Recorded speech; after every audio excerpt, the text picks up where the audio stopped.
Assalamualaikum warahmatullahi wabarakatuh. Pada kesempatan kali ini saya akan membahas tentang dashboard kurikulum. Jadi buat Bapak Ibu Prodi dan dosen, kalau membutuhkan data kurikulum mulai dari komponen nilai, kemudian RPS serta data capaian CPL, nah semuanya sudah ada di web BPA. Bagaimana cara aksesnya, bagaimana cara bacanya, akan kita kupas semuanya di video kali ini. Oke, langsung aja. Jadi yang pertama Bapak Ibu bisa langsung masuk ke website BPA, ke web BPA, ke menu data ya. Jadi nanti kalau masuk web BPA, kemudian diklik menu data, akan tampil menu ini. Jadi ini adalah dashboard keseluruhan yang ada di Untak Surabaya. Nah, di sini Bapak Ibu langsung masuk aja, langsung digeser ke area bawah ya. Di bagian bawah, di sini ada 3 menu, komponen nilai, data RPS mata kuliah prodi, sama data CPL prodi. Jadi 3 data ini yang akan kita ulas pada video kali ini. Yang pertama, data tentang komponen nilai OBE. Jadi Bapak Ibu tinggal klik aja di sini, nanti akan tampil dashboardnya seperti ini. Ini untuk dashboard komponen nilai. Jadi di sini berisikan semua komponen nilai dari semua prodi yang ada di Untak Surabaya. Terus persentase project base mata kuliah project base learning di sini juga sudah ada. Terus kemudian di sini sama ya, ini breakdownnya per prodi berdasarkan jenis, sama berdasarkan mata kuliah, jumlah mata kuliah, dan berdasarkan SKS-nya. Kemudian di bawah berdasarkan komponen evaluasinya, berapa persen sih keseluruhan dari mata kuliah tersebut. Nah di sini ada sampai nanti ada detail per mata kuliahnya. Bapak Ibu bisa akses di bagian bawah. Oke, sebagai contoh, di sini unitnya ya, di sini unitnya kita bisa akses berdasarkan unit. Sebagai contoh, saya mau mengakses administrasi negara, saya hanya administrasi negara ya, saya klik hanya administrasi negara. Ada 105 mata kuliah, 105 data, 48 mata kuliah, 1 unit, maksudnya 1 unit itu administrasi negara. 65,71% mata kuliahnya project base, sisanya 34% itu mata kuliah teori, seperti itu. Ini periode kapan? Ini semuanya di 2 tahun, 2024 gasal 2025, genap 2024, genap 2025. Kalau kita hanya ingin mengambil genap atau gasal 2025, ini hanya genap 2025. Ini adalah genap 2025. Jadi 28 data, 28 mata kuliah, 22 mata kuliah itu atau 78,57% itu adalah mata kuliah project base, sisanya mata kuliah teori, seperti itu. Bapak Ibu bisa main-main di sini. Kalau hanya pengen project base aja bisa centang di sini. Kalau pengen salah satu mata kuliah aja bisa dipilih di sini. Jadi silakan disesuaikan, filter sesuai kebutuhan Bapak Ibu semua. Oke, kita coba baca administrasi negara genap 2025, seluruh mata kuliah, seluruh jenis mata kuliah. Thresholdnya di sini project based learning kita punya threshold 60% di periode 2025 genap ini. Jadi di sini administrasi negara sudah memenuhi lebih dari 60% untuk mata kuliah project based learningnya, 78,57. Ini rinciannya 22 mata kuliah teori, 6 mata kuliah 22 mata kuliah project based learning, 6 mata kuliah teori. Project based learning itu 61 SKS, maka mata kuliah teori itu ada 15 SKS yang dibuka di periode genap 2025. Jadi sesuai periode yang kita klik. Besaran persentase gimana? Besaran persentasenya gimana? Jadi persentase bobot partisipatifnya 0, projectnya, bobot proyeknya 52,86, tugasnya sekian, kuisnya 0, UTS-nya sekian, UAS-nya sekian. Jadi sesuai inputan yang ada di siakat. Detailnya gimana? Ada di bagian bawah seperti ini. Kalau Bapak Ibu membutuhkan data ini untuk kebutuhan internasionalisasi dan untuk kebutuhan akreditasi dalam 1 tahun, Bapak Ibu bisa mencentang 2, contohnya gasal 2025 dan genap 2025 seperti ini. Nah ini kombinasi. Jadi kalau kombinasi gasal genap itu totalnya sekian, untuk project base teorinya sekian, kemudian untuk keseluruhan juga masih mencukupi. Detailnya untuk jumlah mata kuliahnya teori dan project base, jumlah SKS-nya juga sudah ada semua. Kemudian di bagian bawah juga sudah ada untuk jenis komponennya. Nah, seperti ini, nilainya kan berubah sesuai pilihan yang filternya tadi. Di sini bagian bawah adalah detailnya. Detail mata kuliah dan keterangannya.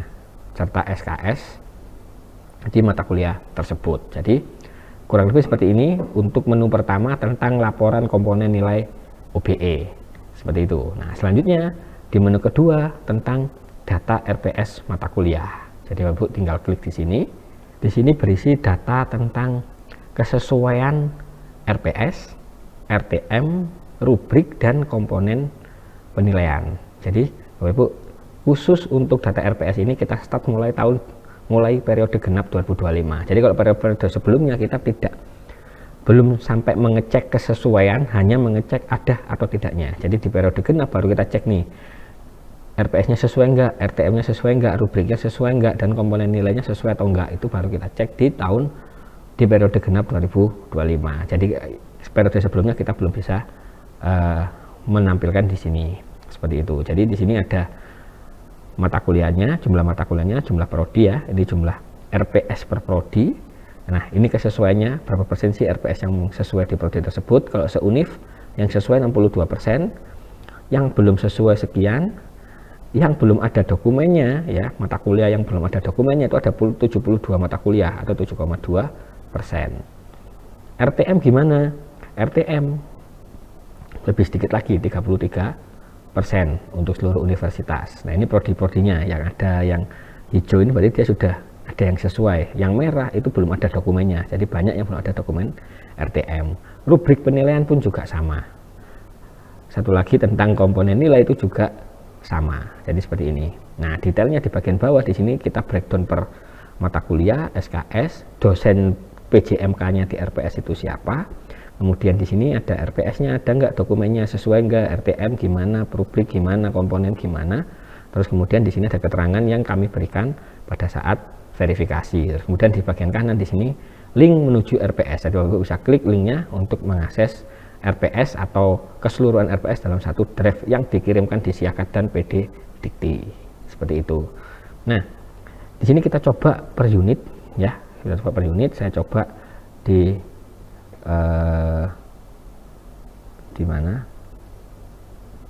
manajemen, contoh saya ngambil manajemen, ada 54 mata kuliah, satu prodi manajemen, kesesuaian RPS-nya 48%, RTM dan lain-lainnya ternyata tidak ada datanya. Nah, ini detail-detailnya Bapak Ibu bisa lihat di bawah ya, ada datanya yang belum sesuai, ada satu data belum sesuai, tapi tidak ada data yang sesuai, tidak ada komponen nilai yang benar, tidak ada rubrik penilaian dan lain-lain. Saya coba di prodi yang lain, negara lagi. Nah, di admin negara ini ada, nah mohon maaf, sama di admin negara juga ada di kesesuaian RPS itu 28 mata kuliah yang sesuai, terus kemudian yang tidak ada itu satu dokumen, yang belum sesuai itu 19 dokumen. Oke, coba saya ke niaga 31. Nah, niaga ini banyak yang penyesuaiannya. Nah, ini kesesuaian RPS-nya itu 74%, RTM-nya 87%, rubriknya 90%, kesesuaian komponen nilainya 90%. Jadi hampir semuanya sudah sesuai, tinggal finishing yang belum. Jadi dokumen kurikulum yang sudah memenuhi adalah contohnya adalah di niaga. Ini saya breakdown. RPS-nya sekian kayak tadi sudah, RTM-nya ada 27 mata kuliah yang sesuai, yang belum sesuai ada 2 mata kuliah, yang kosong belum ada isinya 2 mata kuliah, tinggal dilengkapi. Kemudian administrasi niaga juga untuk rubrik penilaiannya itu juga 90% itu sudah sesuai, yang tidak ada itu ada 2 mata kuliah dan 1 mata kuliah belum sesuai. Di rubrik penilaian juga sama, 90% ini juga sama kayak tadi, kayak yang di atasnya tentang rubrik penilaian dan komponen penilaian itu kurang lebih sama. Nah, detailnya gimana mata kuliahnya, siapa aja yang tidak sesuai. Ini contohnya, ini ada Bu Sri di sini sebagai contoh, RPS-nya ini tidak ada.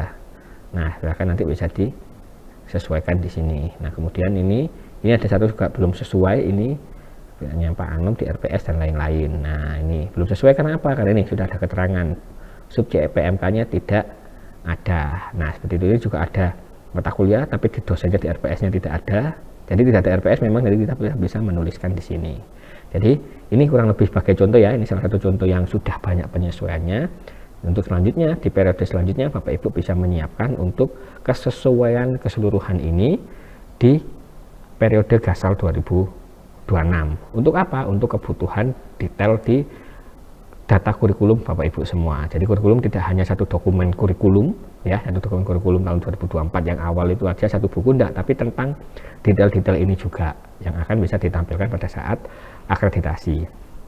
Menu terakhir yang selalu jadi pertanyaan di akreditasi tentang bagaimana sih mengukur capaian program studi. Nah, di sini CPL-nya sudah kami tampilkan ya, Bapak Ibu. Nanti di sini berbeda, tidak bisa langsung kami tampilkan per univ, kan datanya banyak sekali. Jadi kami breakdown per prodi. Ayo Bapak Ibu bisa ngeklik, bisa lihat per capaian prodinya seperti itu. Nah, sebagai contoh, berikut tampilan untuk capaian pembelajaran administrasi niaga. Jadi data ketercapaian CPL. Ada CPL 1 sampai 12 CPL di sini dengan threshold nilai B atau 66. Jadi di sini sudah ada semua dan semuanya sudah memenuhi target. Di sini keseluruhannya ada 63 mata kuliah, 257 kelas, 753 mahasiswa yang terlibat, dan jumlah dosennya 106. 106 ini maksudnya gimana? Jadi di sini kalau saya filter dosen ya Bapak Ibu, dosen yang tim teaching kita hitung 1. Jadi kalau semua ini Bu Pregnandia beberapa kali tim teaching, ya mungkin dia ada 2 sampai 3 data tercantum di sini. Jadi bukan per dosen unik ya, mohon maaf. Jadi ini keseluruhannya. Ini kita pakai hanya untuk ngelis sesuai data di Siakat dan RPS. Jadi itu adalah satu kolom. Terus kemudian ini breakdown per semesternya. Jadi ini ya, contohnya ada di CPL 5 di semester Gasal 2025 tidak tercapai, tapi di genap sebelumnya tercapai dan tercapai. Jadi kenapa kok turun? Nanti Bapak Ibu bisa melakukan evaluasi di sini. Di bagian bawahnya ini detail mata kuliah per CPL, capaian mata kuliahnya per kelas, maaf per kelas. Terus kemudian di bawahnya ada per mahasiswa di kelas tersebut. Bawahnya lagi ada sub CPMK-nya, kemudian juga mata kuliah atau di sini juga dengan mahasiswa. Oke, sebagai contoh di sini saya ngefilter periode ke periode Gasal 2025. Jadi di sini kita gunakan untuk membuat portofolio ya, Bapak Ibu. Nah, ini harusnya saya blok nanti ya yang tidak mencukupi ini. Di sini 35 mata kuliah, 134 kelas, 589 mahasiswa. Di sini sub CPMK-nya hampir semuanya terpenuhi, hanya satu mata kuliah tadi ya yang CPL 5 yang belum terpenuhi. Ini Gasal sama. Nah, ini kalau Bapak Ibu pengen nge-breakdown capaian per kelasnya dalam satu mata kuliah, ini ada 1, 2, 3, 4, 5 kelas contohnya. Nah, ini breakdownnya seperti ini. Ini biasanya kalau Bapak Ibu langsung milih kelasnya gitu ya, atau milih mata kuliah. Mungkin ini akuntansi dasar, ada berapa kelas ini? Ada 5 kelas. Nah, ini Bapak Ibu bisa 2 CPL-nya terpenuhi, CPL terpenuhi. Nah, ini akuntansi dasar itu referensi ke CPL 1 dan ke CPL 9. Nah, di sini bisa lihat di CPL 1 itu yang paling besar itu dari kelas A, kelas B itu sekian, kelas C sekian, kelas hybrid sekian, kelas reguler sekian. Nah, ini total rata-rata dari keseluruhan kelasnya dalam satu mata kuliah. Ini kalau kita breakdown rata-rata per kelasnya, Bapak Ibu bisa melihat di sini. Kemudian kalau per mahasiswa gimana? Di sini di bagian bawah itu ada. Nah, yang merah-merah ini maksudnya apa? Ini adalah mata kuliah atau mahasiswa yang tidak mencukupi di capaian mata kuliah tersebut. Jadi ada yang cukup, ada yang enggak, ada yang masuk. Nah, ini contohnya dua-duanya tidak mencukupi. Nah, ini juga ada salah satu juga bisa disesuaikan. Ini sub CPMK.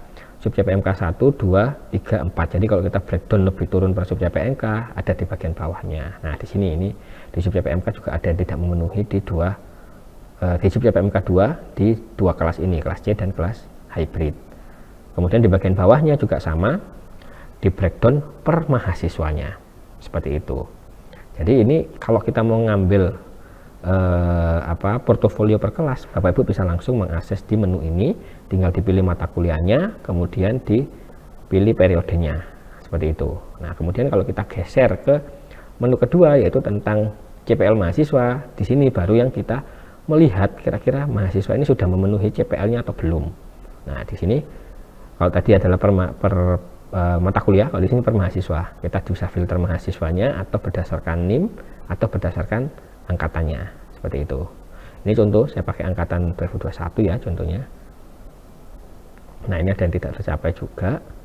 2021 ini satu mahasiswa contohnya. Nah, satu mahasiswa ini kebetulan mencukupi semua. Detailnya gimana? Dari capaian 11 CPL ini mahasiswa sudah menempuh, oh ini mahasiswa sudah akhir sampai sudah skripsi juga. Nah, ini mata kuliah yang ditempuh ya, mungkin mahasiswa yang lalu. Terus kemudian kalau basis CPMK nya juga gini. Oke, kita geser ke angkatan yang lain deh. Angkatan yang 23 yang lebih baru.